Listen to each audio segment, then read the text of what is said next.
हज़रत शेख साद बयान करते हैं कि ईरान के एक शहर अर्दबील का एक पहलवान फ़नून सिपागिरी में इस कदर माहिर और शाज़ोर था कि लोहे के बेलचे को तीर से छेद दिया करता था।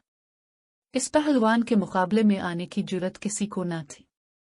एक मर्तबा ऐसा हुआ कि ऐसे शख्स ने इसे मुकाबले की दावत दी जो नमदे पहने हुए था। वो पहलवान इसके मुकाबले में आ गया और अपनी मजबूत कमान को कंधे से उतार कर इस पर तीरों की बारिश कर दी। इस पहलवान का एक भी तीर इसके नमदे को न चीर सका जो उसने अपने जिस्म के गिर्द लपेट रखा था। जब वो पहलवान अपनी तमाम कोशिशों में नाकाम हो गया तो नमदेपोश ने कमंद फेंककर बालिफसानी पहलवान को गिरफ्तार कर लिया। नमदेपोश इस पहलवान को गिरफ्तार करने के बाद वहां से ले गया और उसके हाथ पैर मजबूती से बांधकर उसे खेमे में अपने सामने डाल दिया।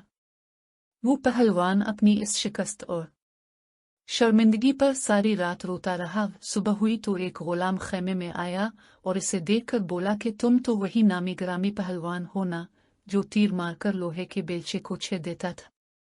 अगर तुम वही पहलवान हो तो तुम्हारी ये हालत कैसे हो गई? इस पहलवान ने एक सर्द आह भी और कहा कि तकदीर बिगड़ने पर कोई हुनर काम नहीं आता और ये सब तकदीर का किया धुरा है।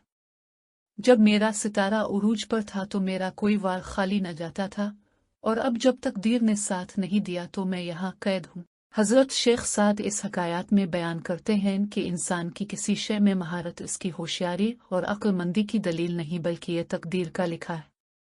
जब तकदीर में लिखा हो कि ये फलां शय का मालिक बनेगा तो बगैर किसी होशियारी और अक्ल मंदी के वो इसका मालिक बन जाता है, और जब तकदीर में लिखा हो कि फलां शय इससे ले ली जाएगी तो फिर कोई होशियारी और अक्लमंदी काम नहीं आती। रिज़्क की तकसीम अल्लाह ताला के हाथ में है और वो लौ महफूज पर लिख चुका है कि किसी शख्स को कितना रिज़्क मिलना है।